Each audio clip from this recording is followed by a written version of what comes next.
Olá, queridos alunos da CEUNSP. Vamos então dar continuidade às nossas aulas de Direito Civil 6, né? A gente está falando sobre direito das coisas. Essa aula de hoje é a aula que nós estaríamos dando na semana entre o dia 11 a 15 de maio de 2020. Já estamos praticamente na retinha final do semestre, né? Continuo deixando meu e-mail para vocês, renatogepinto@adv.obsp.org.br, para vocês continuarem me mandando as dúvidas de vocês, né? Fique sempre à vontade. E a nossa aula de hoje, só para vocês se localizarem, nós estamos falando então próxima tela agora, de direitos reais de garantia, né? E a nossa aula de hoje, especificamente, hoje a gente começa a falar de hipoteca. Então tá aí para vocês as nossas primeiras aulas sobre o direito real de garantias na modalidade hipoteca, tá? A gente tem mais 3 semanas até as provas, né? A gente tem mais 3 semanas e nós temos basicamente 3 assuntos para a gente falar, finalizando finalmente a nossa matéria. Então a gente conclui todo o conteúdo da nossa matéria sem nenhum problema, não vai ficar faltando nada para vocês, tá? Na realidade, nós vamos fazer o seguinte: hoje e na próxima semana a gente conclui o assunto sobre hipoteca, né? E depois fica faltando 2 semanas. Uma semana a gente fala sobre anticrese e no final, terminando, a gente fala sobre a propriedade fiduciária, tá? E aí a gente encerra todo o assunto sobre direitos das coisas, né? Maravilha, né?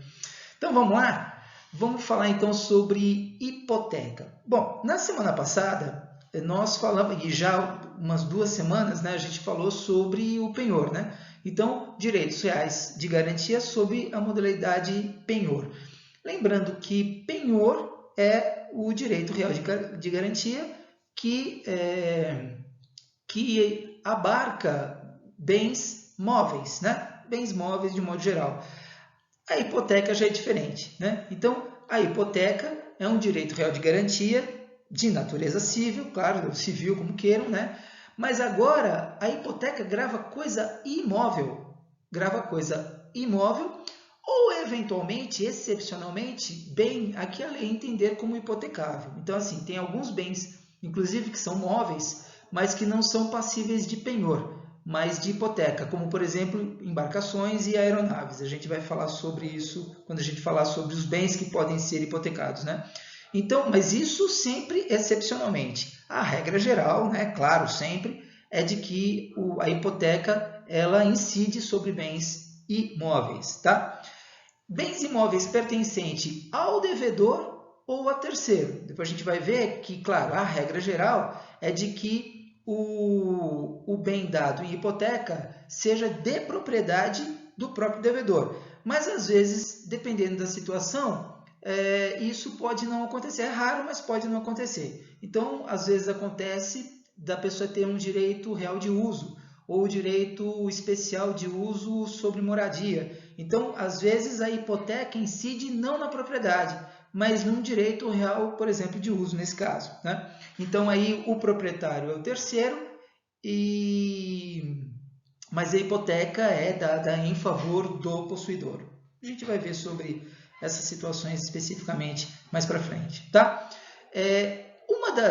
Uma das diferenças entre a hipoteca e o penhor é que no penhor, quando se entrega alguma coisa em penhor, a entrega é física, efetivamente. Ou seja, não só a coisa é dada em garantia pignoratícia, como a coisa é entregue para o credor pignoratício que fica na posse da coisa, né?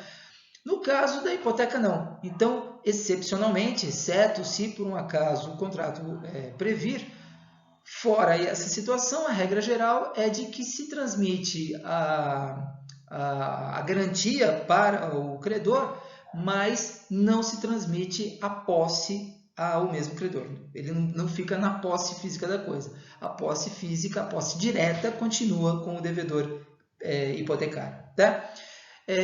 Mas para o credor se confere o direito de promover a sua venda judicial, né, pagando-se preferencialmente, se inadimplente, o devedor. Ou seja, a hipoteca ela é uma garantia real sobre coisa alheia. Por quê?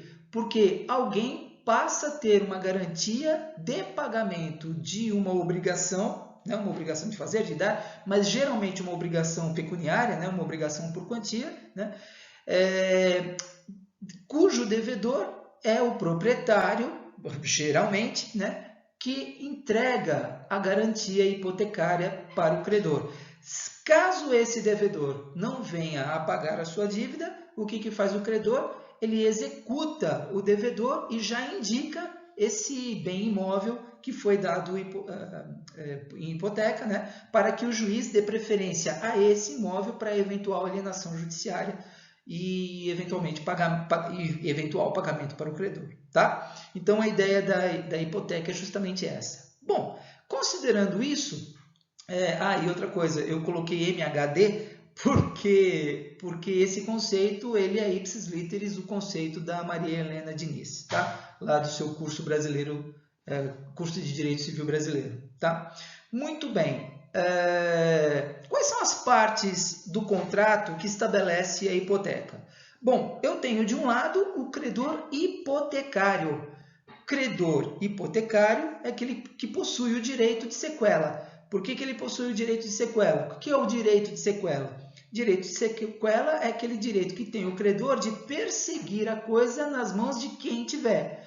Então, como ele tem a hipoteca, e a hipoteca é um direito real de garantia, caso venha o devedor a se tornar em mora inadimplente, isso gera o direito do credor de promover a execução. Se o imóvel estiver na mão do devedor, mais fácil para ele. O que pode acontecer eventualmente é que o devedor, geralmente de má fé e em fraude contra credores, o que ele faz? Ele aliena esse imóvel para terceiros, ele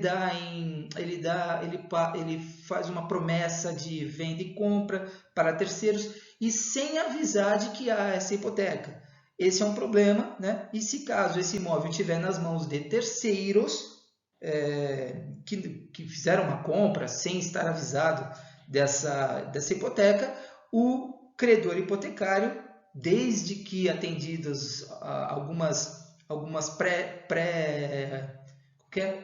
pré-requisitos, como o registro imobiliário, etc., então ele tem direito de sequela e vai lá e traz para ele não só o domínio, mas também a posse direta do bem, inclusive podendo promover reintegração de posse contra quem ele quiser. Tá? Mas, claro, sempre desde que haja esses pré-requisitos atendidos e o principal requisito que a hipoteca tenha sido registrada no registro imobiliário. Tá? Muito bem, então por um lado eu tenho o credor hipotecário com direito de sequela e do outro lado eu tenho o devedor hipotecário, que ainda assim, mesmo tendo dado seu imóvel em garantia, pode usar, gozar e dispor do bem, já que este continua em sua posse. E veja, ele pode usar e gozar mesmo porque, como ele fica na posse do imóvel dado em hipoteca, ele pode continuar morando sem nenhum problema, ele pode alugar sem nenhum problema, ele pode alienar. Por que ele pode alienar? Porque ele pode vender esse bem para terceiros, desde que o terceiro comprador tenha ciência dessa hipoteca, e a forma dele ter ciência dessa hipoteca é por meio do registro imobiliário, e o credor também tem a ciência. Ele não precisa autorizar não, porque a própria lei já dá o direito de venda, da alienação desse imóvel, mesmo que ele tenha hipoteca. Mas é necessário que o credor hipotecário ele tenha ciência dessa alienação. Até porque, ele tendo ciência dessa alienação, se lá atrás ele teve a previdência, ele foi previdente e incluiu uma cláusula específica no contrato, ele poderá antecipar a dívida hipotecária com essa alienação para terceiro. Porque, claro, né, se o devedor agora tem dinheiro suficiente para pagar a dívida hipotecária, já que ele alienou esse imóvel, então, se houver uma cláusula específica prevendo essa situação, o credor hipotecário pode suscitar para si a antecipação da dívida hipotecária e receber o dinheiro, e aí pronto, está liberado o imóvel para o terceiro sem nenhum ônus, né? Nenhum ônus real no caso. Tá? Uma coisa que eu quero comentar com vocês nesse segundo item, que fala partes do contrato que estabelece a hipoteca, é a seguinte. Eu coloquei aí partes do contrato que estabelece a hipoteca, porque grande parte das vezes a hipoteca realmente ela advém de um contrato. Tá? Claro que eu tenho hipotecas legais, né? Hipotecas processuais, mas eu tenho grande parte delas na qualidade de natureza contratual. Maravilha! Mas a hipoteca não é contratual. A hipoteca é contratual, mas ela não é contrato. A hipoteca em si, o instituto hipoteca, é um direito real de garantia, né? Acontece que esse estabelecimento desse direito real de garantia, ele advém muitas vezes, ele surge, ele emerge muitas vezes de uma obrigação contratual. Obrigação contratual essa que é uma obrigação de dívida, né? Então, assim, eu faço um contrato de mútuo, por exemplo, empréstimo de bem móvel infungível, maravilha.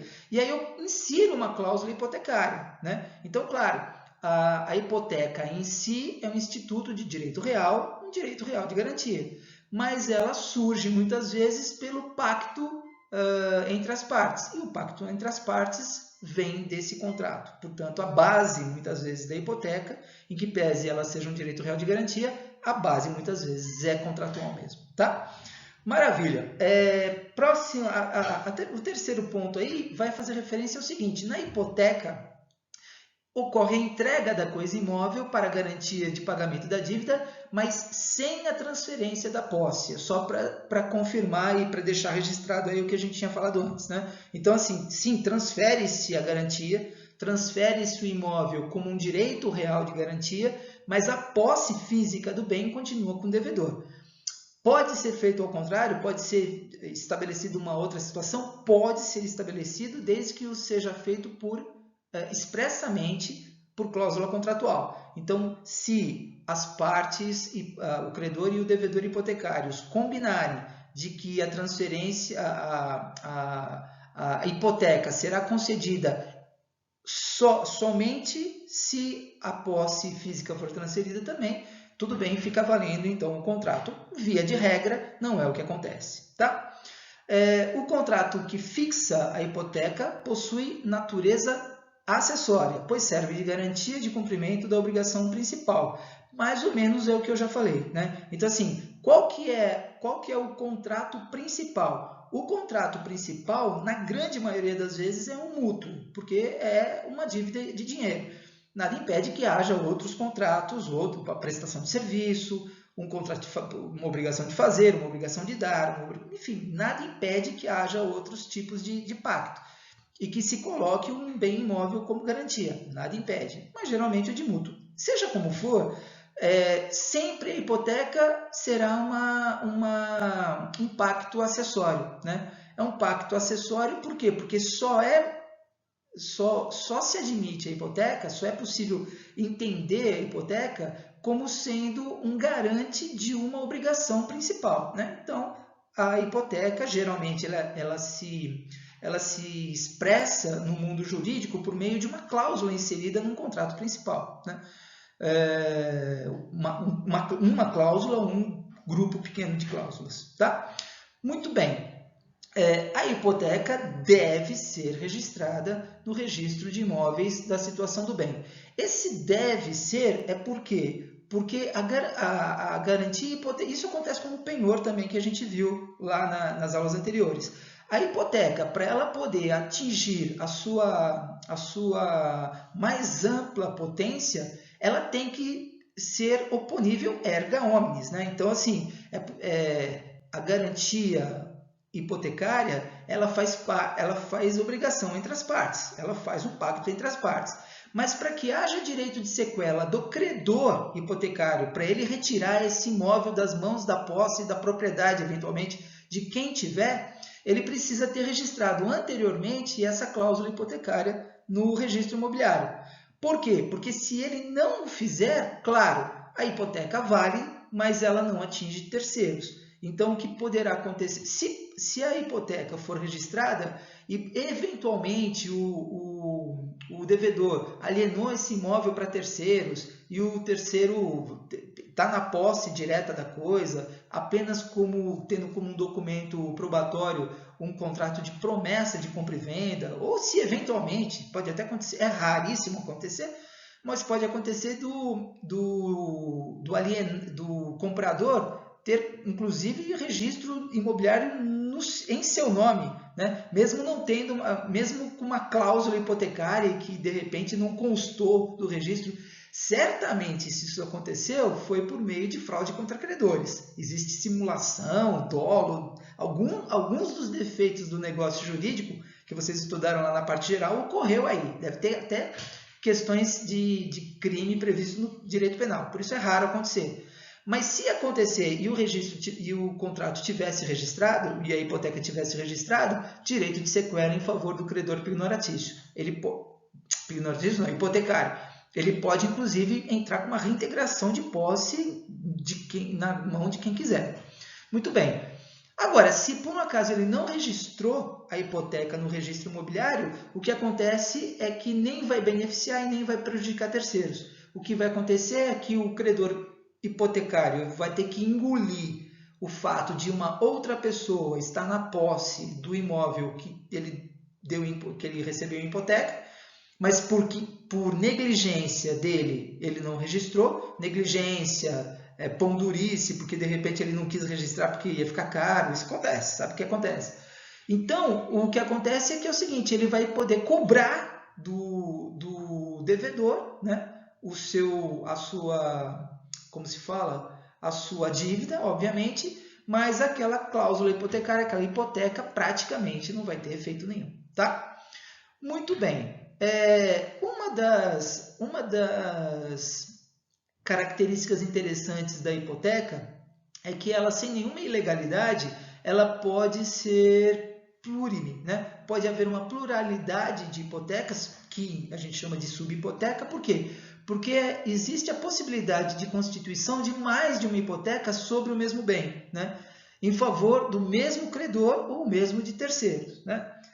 Agora, tem um detalhe, o 1493, parágrafo único, vai dizer o seguinte, pode, só que vai ter preferência aquele credor que tiver prioridade no assento. O que significa prioridade no assento? Aquele que apareceu primeiro, aquele que teve o primeiro registro hipotecário.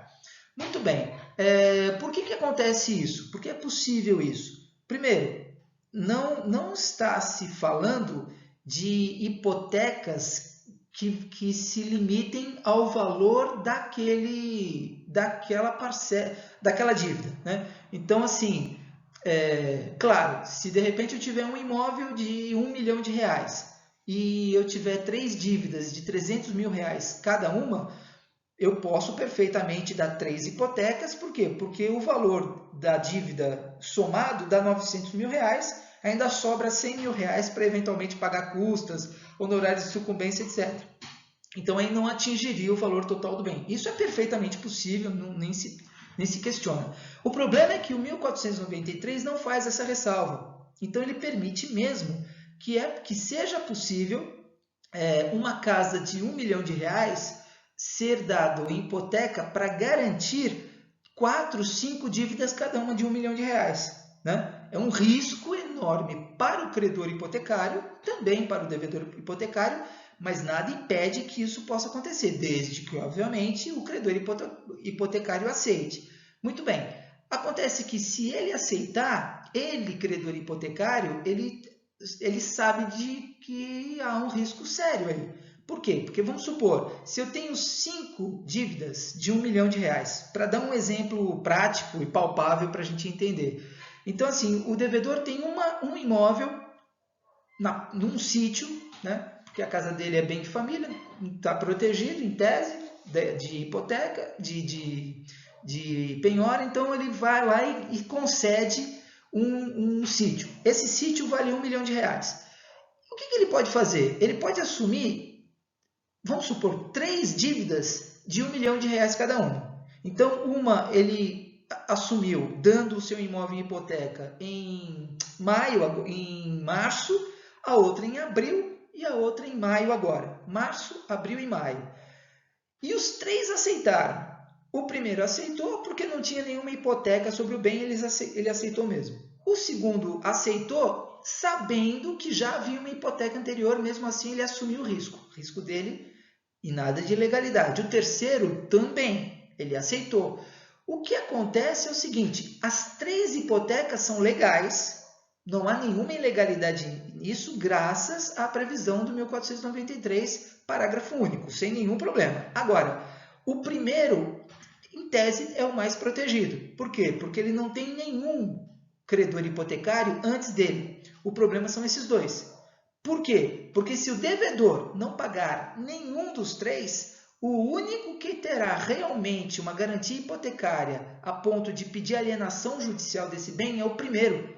Porque o segundo e o terceiro, como eles não têm prioridade, porque eles não tiveram os primeiros assentos registrais no cartório imobiliário, então eles vão ficar chupando o dedo. Não que eles deixam de ter o direito de promover uma execução contra o devedor. Eles têm, porque eles têm o direito de crédito. O que eles não têm mais é a garantia hipotecária. Por quê? Porque essa garantia hipotecária ela foi consumida pelo primeiro devedor. Então eles acabaram sendo prejudicados nesse sentido. Mas cuidado, foram prejudicados? Sim, foram prejudicados. Mas eles foram prejudicados sabendo do risco que eles estavam correndo. Uma situação totalmente diferente é se eles tivessem sido prejudicados por simulação, né? Por dolo. Por quê? Porque aí eles estariam assumindo um risco sem saber do risco, né? Porque se eles forem enganados, então aí o que acontece é que essas cláusulas hipotecárias em relação a eles seriam nulas de pleno direito, né? E eles teriam até direito à indenização por danos morais contra o devedor. Mas se eles sabiam da cláusula hipotecária, eles deveriam ter, no mínimo, consultado um advogado formado pela CEUNSP para saber que as hipotecas são legais, mas não têm tanta garantia assim, justamente porque eles não têm prioridade. Beleza, gente? Maravilha. Vamos lá para a próxima tela? Vamos lá. Vamos lá, vamos ver as características básicas da hipoteca? Vamos ver. Bom, primeira coisa, o bem deve pertencer ao devedor, senão o terceiro deve autorizar. O que significa isso? Porque é o seguinte, a hipoteca ela pode ser concedida até por quem não é dono, não é proprietário, né? A regra geral é de que seja concedido para quem é proprietário, mas não necessariamente. Então, por exemplo, é possível que uma pessoa que tenha direito real de uso ou tenha direito especial de uso para moradia, de popular, etc., ela pode conceder esse direito de uso, que não é propriedade, direito real de uso, ela pode conceder esse direito real de uso para o seu credor. Nenhum problema quanto a isso. Claro, basta o credor aceitar e, principalmente, basta que o terceiro proprietário daquele imóvel autorize. Se o terceiro autorizar, maravilha, hipoteca sobre bens de terceiros. Não há nenhum problema disso. Particularmente, né, quer dizer, na prática é muito difícil isso acontecer, mas a lei prevê a possibilidade. Tá? Segunda característica, aquisição superveniente do bem. Só um momentinho, deixa eu só acender a luz, está ficando escuro aqui, só um momento.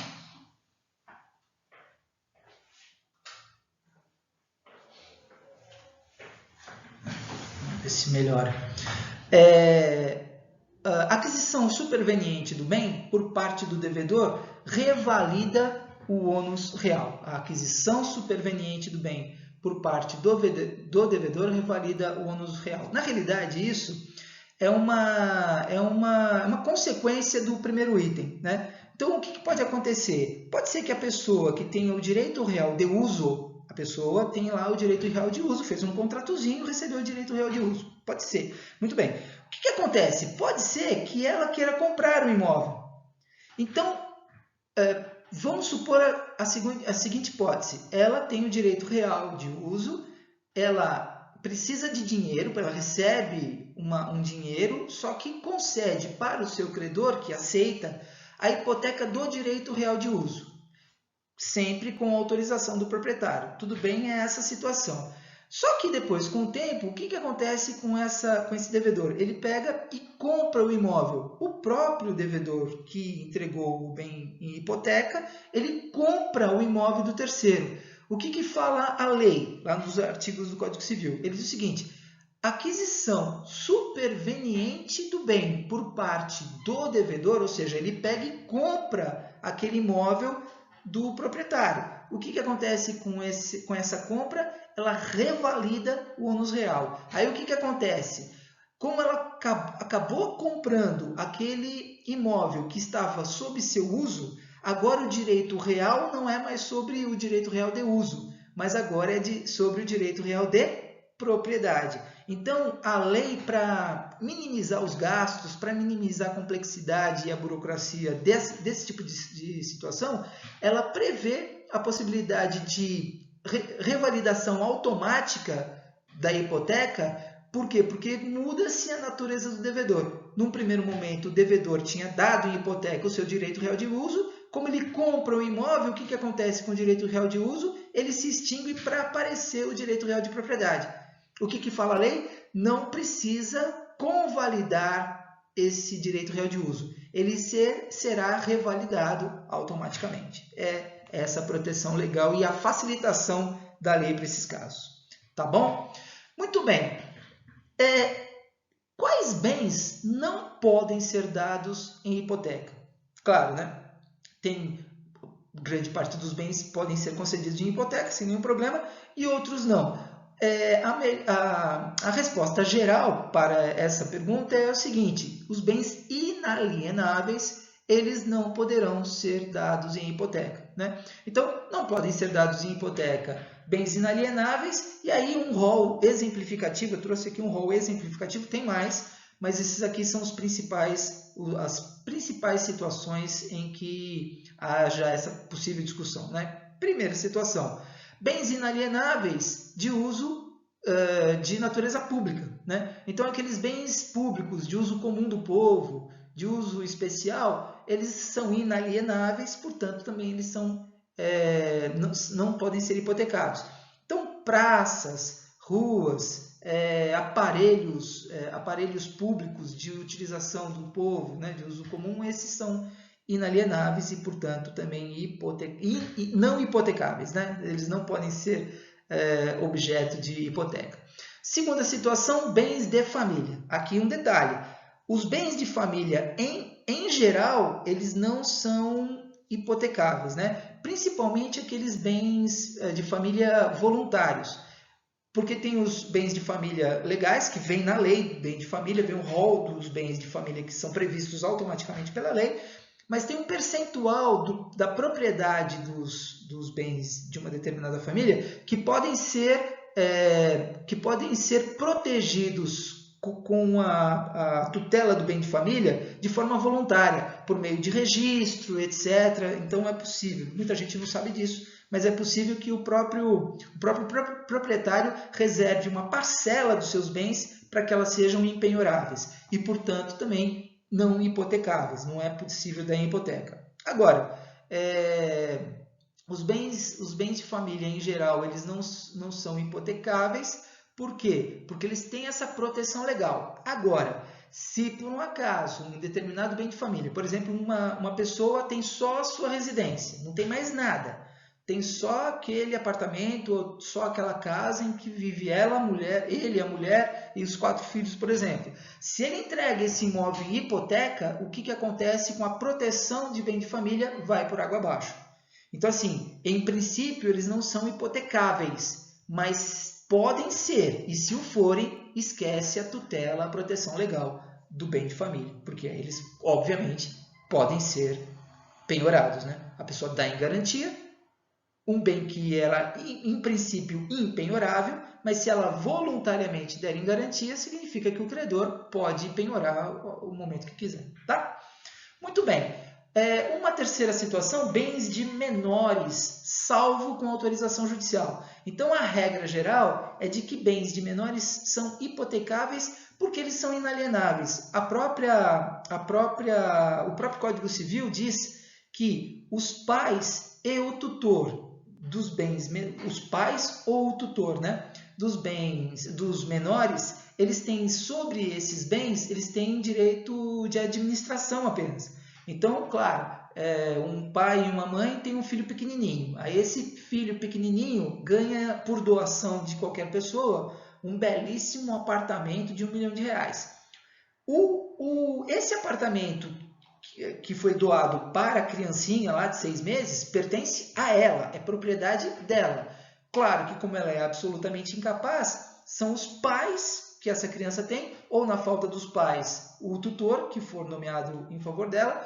Essas pessoas terão direito/dever, né, de administração desses bens.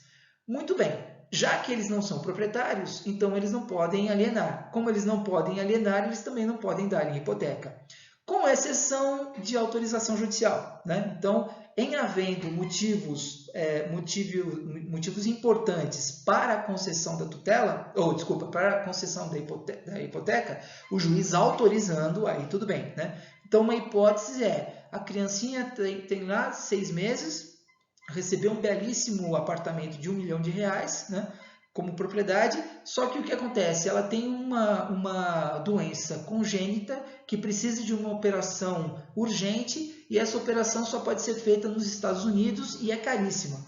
O que faz o pai dessa criança, o pai, a mãe, o tutor, entra com um pedido de autorização para hipotecar aquele bem da criança, a fim de que eles consigam levantar recursos através do empréstimo, para que esse dinheiro possa ser gasto com o tratamento do filho e a operação do filho. Não há nada mais justo do que isso, o juiz com certeza vai conceder, tá? Muito bem. Uma última situação, bens gravados com cláusula de inalienabilidade. Claro, né? Então, se vocês se lembrarem, eu acho que eu até comentei com vocês no início das nossas aulas que existem alguns bens que eles estão sob cláusulas de impenhorabilidade, inalienabilidade, impenhorabilidade e não me lembro o terceiro, mas o que importa para a gente aqui é a inalienabilidade, daqui a pouco eu lembro. Ele não pode ser penhorado, ele não pode ser alienado. Esqueci a próxima, mas tudo bem. Quando eles têm quando um bem ele é ou dado ou doado, ou às vezes até por meio de testamento, às vezes é muito comum em doação ou principalmente em testamento, o beneficiário desse imóvel receber o imóvel com a tal da cláusula, né, de impenhorabilidade e inalienabilidade. O que significa dizer que o bem não pode ser penhorado, é uma proteção jurídica em relação a isso, e ele também não pode ser alienado pelo próprio beneficiário. Tem que ficar com essa coisa até morrer, ou se futuramente ele precisar, tiver justo motivo, ele pode requerer ao juiz uma autorização expressa para desconsiderar a cláusula de inalienabilidade. Ora, se o bem não pode ser alienado para terceiro, é claro que ele também não pode ser dado em garantia hipotecária nesse caso, né? Então ele não pode ser dado em garantia hipotecária, por quê? Porque quando o proprietário oferece o bem em hipoteca, ele está potencializando, né, a hipótese de uma possível alienação judicial constritiva, o que essa cláusula não permite, tá bom? Muito bem. Uma quarta característica importante aqui é o seguinte: o bem hipotecado ele pode ser alienado e a cláusula, o bem hipotecado pode ser alienado e a cláusula que a proíba é nula. Então o artigo 1475 ele é taxativo, é nula a cláusula que proíba a alienação de um bem dado em hipoteca, né? Então o que significa dizer é o seguinte: é perfeitamente possível vender um imóvel ou doar um imóvel, tanto faz, alienar pode ser a título gratuito ou oneroso. É perfeitamente possível alienar esse imóvel ainda que haja hipoteca. E mais do que isso, o 1475 é taxativo. Por quê? Porque ele vai dizer o seguinte: se tiver uma cláusula no contrato que proíba a alienação desse bem só por causa da cláusula hipotecária, essa cláusula será considerada totalmente ineficaz. Ela é considerada como nula, né? É uma proteção que a lei concede para o devedor, né? Até porque a possível alienação desse bem para terceiros pode fazer com que ele pegue o produto dessa venda e pague o credor hipotecário. Então, não há sentido de se proibir a alienação. E mais ainda, quando existe essa cláusula de alienação, e aí um passinho à frente, só aprofundando mais essa questão, muitas vezes isso tem a ver com má fé do próprio credor. Por que má fé do credor? Que má fé que ele pode ter? Pois é, às vezes ele pega e coloca juros muito altos, os juros para pagamento mês a mês, ele coloca lá em cima. Então, para ele, credor, não é interessante que o devedor hipotecário venda o imóvel e pague à vista para ele. Por quê? Porque ele perde os juros, ele perde multa, ele perde correção monetária. Então, ele perde o ágio que ele está implantando, que ele está inserido no contrato, como ônus do devedor para o devedor, por ele estar pagando aos poucos, né? Então, é uma pequena sacanagemzinha do credor, e isso vai ser coibido de forma frontal pelo 1475 do Código Civil. Tão frontal que esse artigo ele só fala sobre isso. Essa vedação de proibição poderia vir num parágrafo único, num inciso, um parágrafo qualquer, não. Mas o legislador civil ele destacou um artigo só para falar dessa proibição, né? Para você ver como existia bastante má fé, né, e oportunismo por parte dos credores, né? Muito bem. Penúltimo ponto aí, pode ser convencionado o vencimento antecipado do crédito hipotecário se o bem for alienado. Isso é uma maravilha, né? Porque, claro, primeira coisa, como é proibida a cláusula que é vedada a cláusula que proíba a alienação, então o devedor hipotecário pode vender o imóvel sem nenhum problema. E ele pode vender o imóvel dizendo o seguinte: olha, comprador, vamos fazer o seguinte, eu vou fazer uma promessa de pagar, uma promessa de compra e venda para você, né, como um contrato, um pré-contrato, um contrato vestibular ao nosso contrato principal de compra e venda, e vamos colocar nessa cláusula o seguinte, que a partir do momento que nós assinarmos o contrato de compra e venda, a parte do produto da venda vai ser destinada ao pagamento integral do meu credor hipotecário. Com esse pagamento integral, o que eu faço? Eu pego e dou baixa no registro,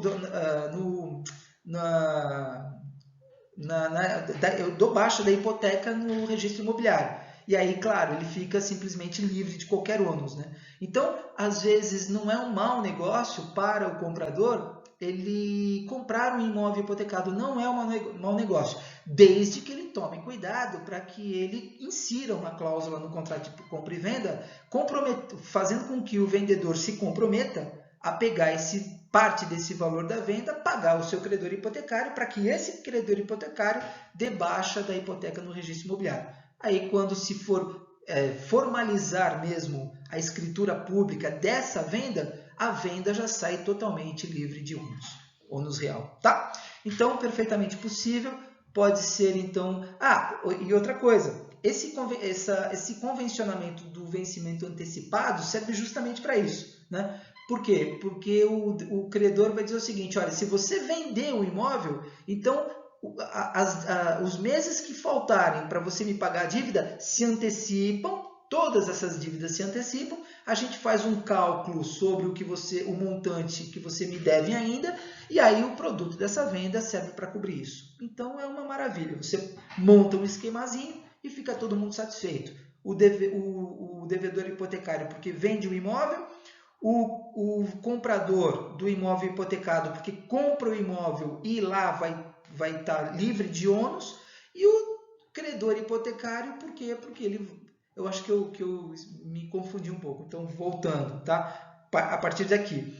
É bom para todo mundo. Por quê? Porque o devedor hipotecário vende o imóvel que ele deu em hipoteca para o credor hipotecário. O comprador do imóvel, ele pega e compra o imóvel e quando for fazer o registro imobiliário, ele vai estar totalmente livre de qualquer ônus hipotecário. E por quê? Porque parte desse valor serviu para pagar o credor hipotecário, que uma vez satisfeito, ele terá a obrigação de dar baixa no cartório de registro imobiliário. E é por isso que ele vai ficar liberado para o comprador. Todo mundo fica satisfeito, tá? Maravilha. Próximo ponto, se o devedor hipotecário se tornar insolvente, o usufruto registrado posteriormente à hipoteca torna-se ineficaz. Então, o que acontece aqui? Se o devedor hipotecário se torna insolvente, o usufruto registrado posteriormente se torna ineficaz. O que ele quer dizer é o seguinte,